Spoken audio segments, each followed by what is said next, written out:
I never thought I would be telling this story. For 8 years I worked 60-hour weeks to ensure my son Jake would have the college fund he deserved. My wife Amanda and I had been married for 10 years, building what I believed was a stable, loving home. Jake was only 10 years old, but already showing the kind of intelligence that made me believe he could achieve anything. Then one day I discovered Amanda had emptied our son's $47,000 college fund. Complete betrayal. Before I tell you how my 10-year-old son saved us, both drop a comment letting me know if you have ever had someone betray your trust, and make sure to subscribe to hear how this story ends. Life was simple but good. I worked as an IT specialist at a small company in Portland. The pay was decent enough to afford our modest 3-bedroom house in a quiet neighborhood with good schools. Nothing fancy, but it was home, and I was proud of what we had built. I met Amanda during our sophomore year of college. She was studying business administration while I focused on computer science. We clicked immediately over our shared love of obscure 90s sitcoms and hiking the local trails. After graduation, we moved in together, got married a year later, and started planning our future. Amanda was beautiful, ambitious, and had a sharp sense of humor that could brighten my worst days. I thought I had found my forever person. When Jake was born, everything changed in the best possible way. From the moment I held him, I knew I would do anything to give him the opportunities I never had. My own parents had struggled financially, leaving me with student loans I was still paying off in my 30s. I was determined that Jake would start his adult life without that burden. What amazed us both was how quickly Jake showed signs of exceptional intelligence. He was speaking in full sentences before he turned 2. By kindergarten, he was reading chapter books meant for 4th graders. His teachers constantly told us they had never seen a child grasp mathematical concepts so intuitively. Amanda and I would sometimes just look at each other in wonder, asking how we created this little genius. Our family dynamics settled into a rhythm. I worked my regular 9-to-5 job plus consulting gigs on weekends to boost our savings. Amanda started a small online business selling handcrafted jewelry, which allowed her flexibility to be home when Jake finished school. We were not rich by any means, but we were comfortable, and more importantly, we were saving for the future. The college fund was my personal mission. The day Jake was born, I opened a 529 account and committed to adding to it every month without fail. Even during tight months, that contribution was non-negotiable. By the time Jake turned 10, we had accumulated $47,000. I would show him the statements, occasionally explaining how compound interest worked and why long-term planning mattered. He would listen with unusual intensity for a child his age, asking surprisingly insightful questions about investment strategies and market fluctuations. Looking back, I should have noticed the warning signs in my marriage sooner. Amanda began staying out later for what she called business networking events. Our conversations grew shorter, more practical, less intimate. When I would reach for her hand, she would often find a reason to move away. The passionate discussions we once had about our dreams faded into silent dinners where we both stared at our phones. Jake noticed the change before I fully admitted it to myself. One night as I tucked him in, he asked, "Why does Mom seem so far away, even when she is right here?" I brushed it off, saying adults sometimes get stressed about work. But his observation haunted me. Amanda became increasingly secretive about her phone. She changed her passwords and would take calls in another room, her voice dropping to whispers. When I would ask casual questions about her day, her answers became vague and defensive. There were unexplained charges on our credit card that she dismissed as supplies for her business, though they never seemed to align with what she actually sold. The first real shock came when I arrived home early from work one Wednesday. I had a migraine and decided to finish my projects from home. As I walked through the door, I heard Amanda in our bedroom, speaking in a hushed, intimate tone I had not heard directed at me in months. When she saw me standing in the doorway, she quickly ended the call, claiming it was a difficult customer. The look in her eyes told me everything I needed to know, but I still was not ready to face the truth. The following week, while paying bills, I noticed discrepancies in our joint checking account. Several large withdrawals had been made without any discussion between us. This was unusual since we had always been transparent about major expenses. When I asked Amanda about it, she became immediately defensive, claiming she had invested in new materials for her business and forgotten to mention it. The amount seemed excessive for jewelry supplies, but I wanted to believe her. As the days passed, more evidence accumulated. A hotel receipt fell from her purse when she was searching for her keys. Text messages flashed on her phone from someone named Greg, with heart emojis. Each time I raised concerns, Amanda would turn the conversation around, accusing me of not trusting her or being overly controlling about money. I noticed Amanda spending less time with Jake, too. She would skip his school science fairs, claiming she had supplier meetings that could not be rescheduled. Jake would look up at me with disappointed eyes that broke my heart, but he never complained. Instead, he would describe his projects to me in elaborate detail on the drive home, pretending it did not matter that his mother had missed another milestone. After months of suspicion, I finally learned about Greg. He was not just a random affair, but her business partner in the jewelry venture. They had apparently been seeing each other for almost a year. A mutual friend reluctantly confirmed my fears after seeing them together at a restaurant 2 towns over, clearly more than just colleagues. The betrayal cut deep, but still I hoped we could work through it for Jake's sake. When I tried to discuss the situation calmly with Amanda, she denied everything at first. As I presented more evidence, her denials turned to minimization. It was just a few dinners. He understood her in ways I never could. I was always working. The accusations piled up until they became a wall between us. Still, she insisted she wanted our marriage to work and promised to cut ties with Greg. For weeks I lay awake at night listening to Amanda's breathing beside me, wondering if she was dreaming of him. I tried to hold our family together through sheer force of will. We went to a marriage counselor who suggested date nights and communication exercises that felt like bandages on a hemorrhaging wound.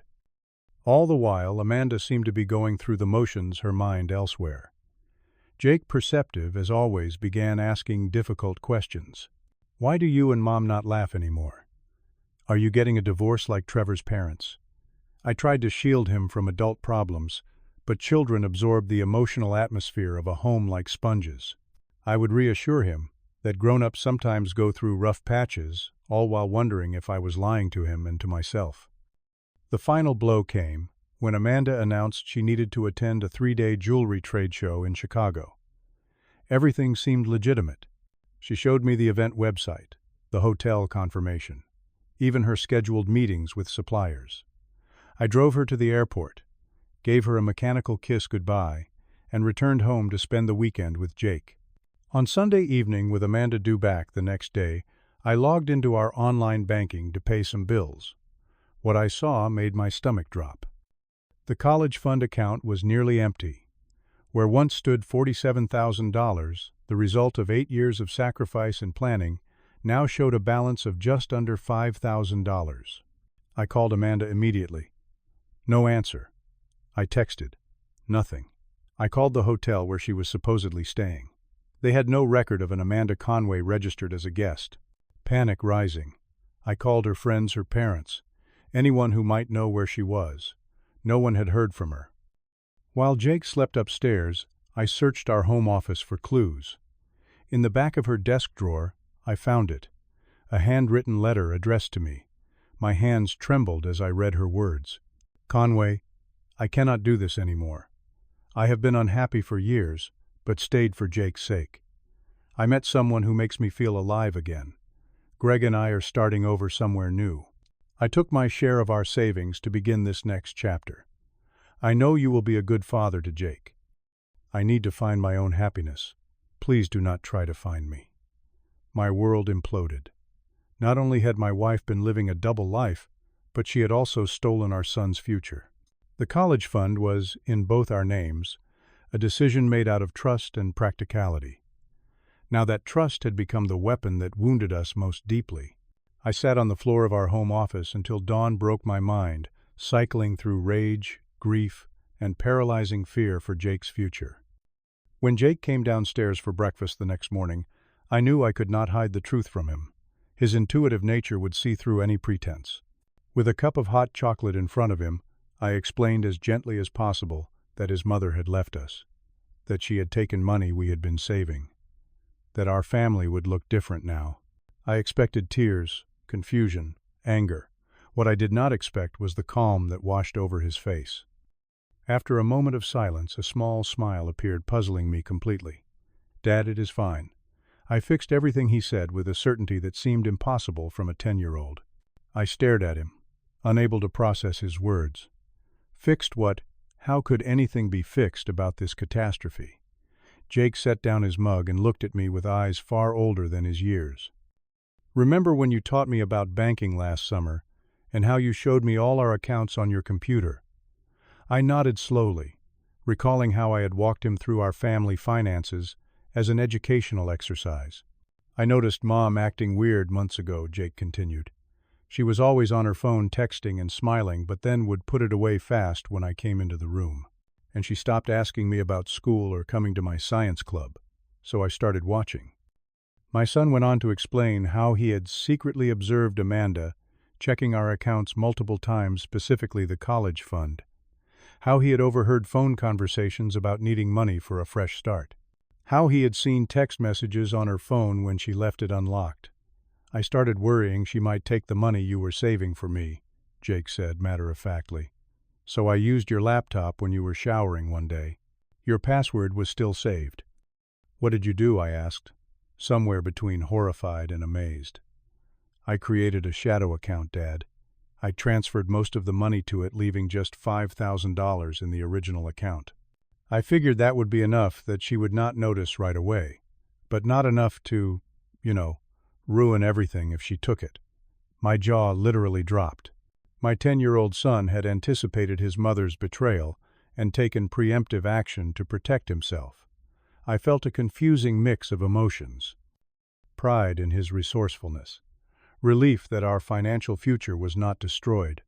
Sadness that my child had been forced to become so strategic in his thinking. And lingering grief over the death of my marriage.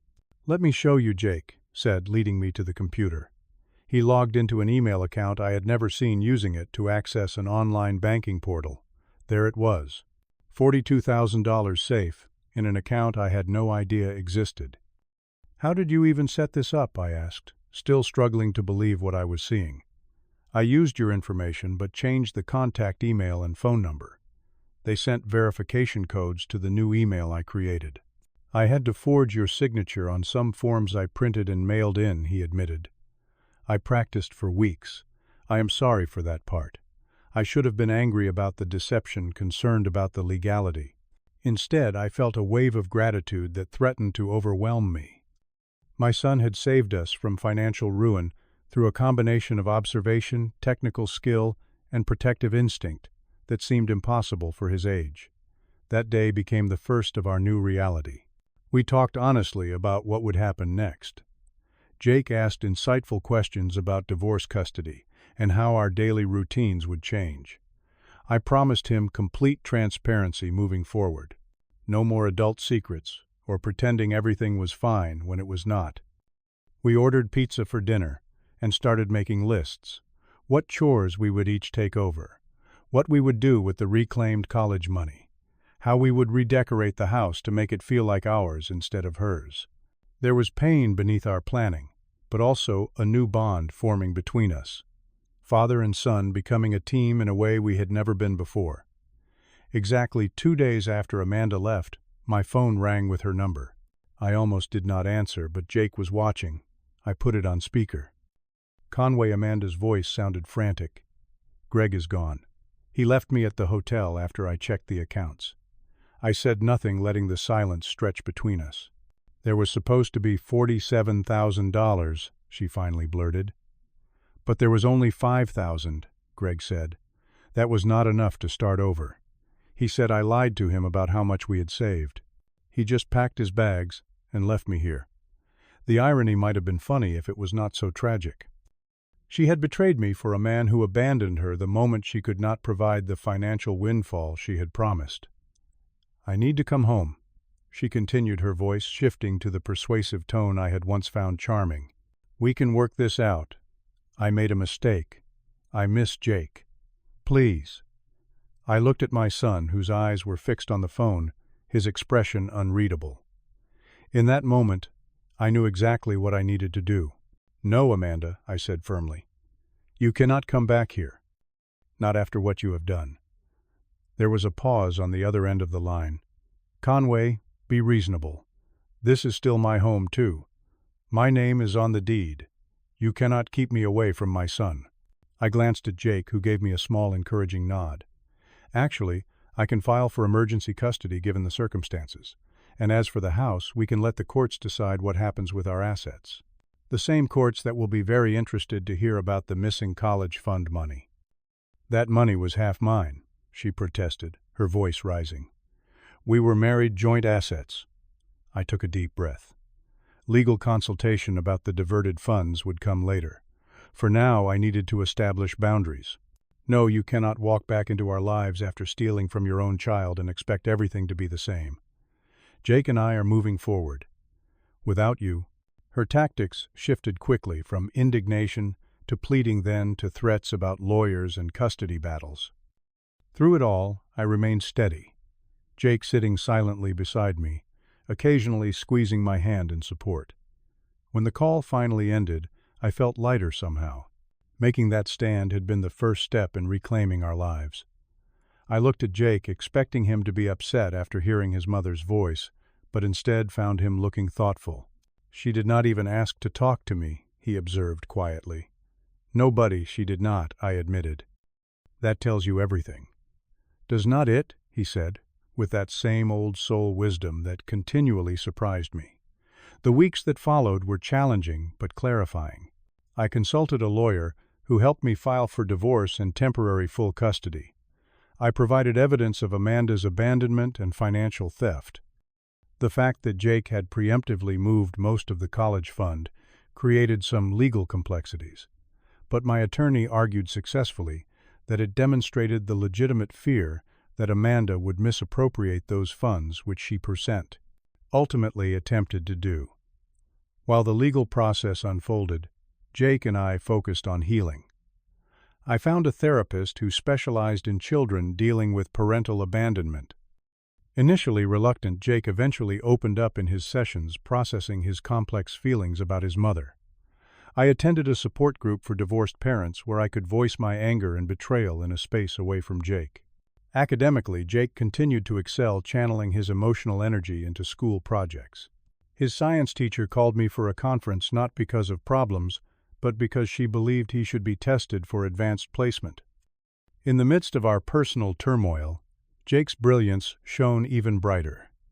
We developed new rituals that were just ours.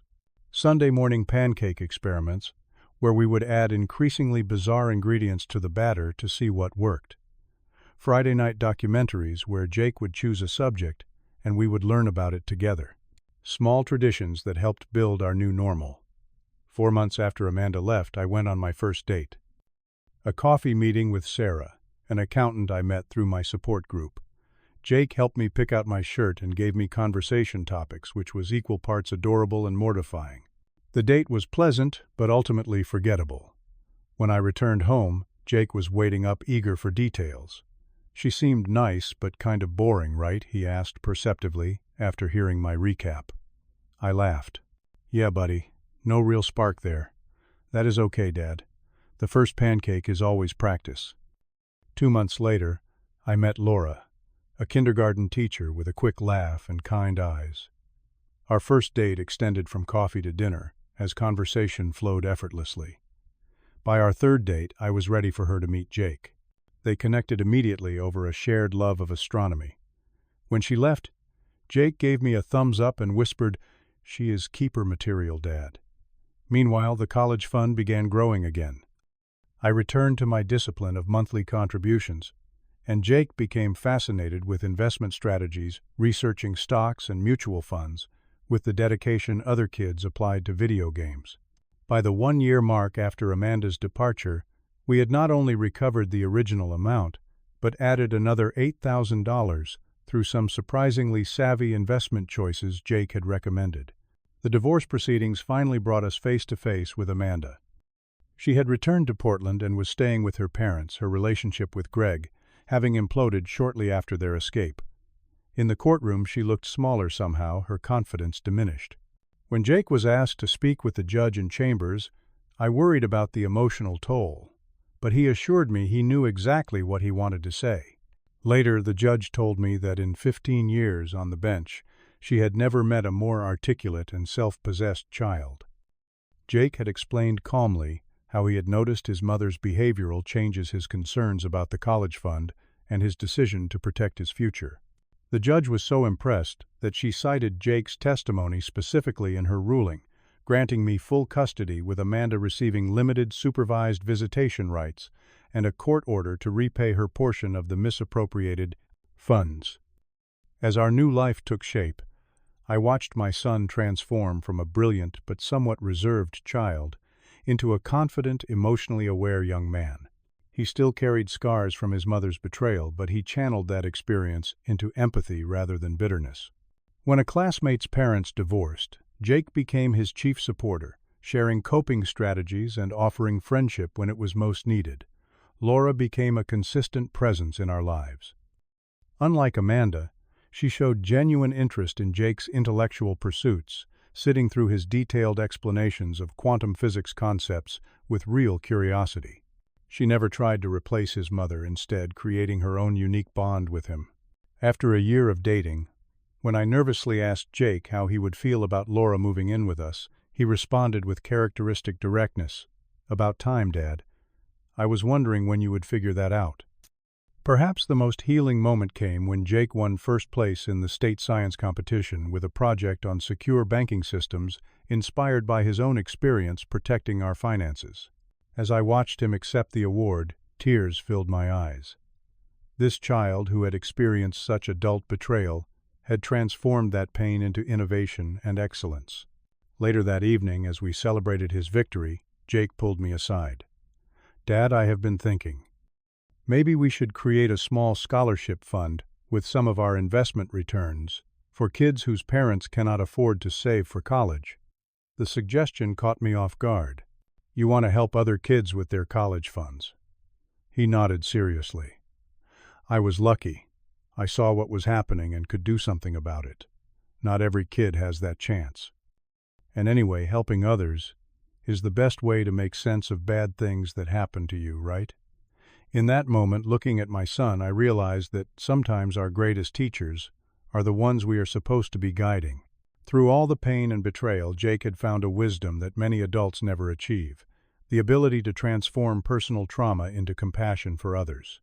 Today, 3 years after Amanda walked out of our lives, our household has found a new balance.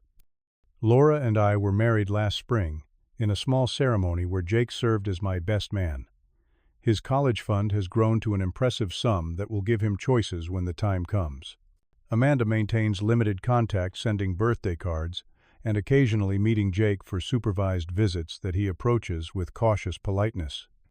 The lesson I have learned through all of this is that sometimes the things we fear most, the betrayals that seem designed to destroy us, actually reveal strengths we never knew existed. In my darkest moment, when I thought everything was lost, my 10-year-old son grinned and said, "Dad, it is fine. I fixed everything." And somehow, impossibly, he had. Has life thrown you a curveball that eventually led to something better? Share your story in the comments below. If this journey of betrayal to unexpected blessing resonated with you, please hit the like button and subscribe to hear more stories about finding strength in difficult circumstances. And if you know someone who might need to hear that pain can transform into something beautiful, share this video with them. Thank you for listening, and remember, sometimes our greatest teachers are the ones we least expect.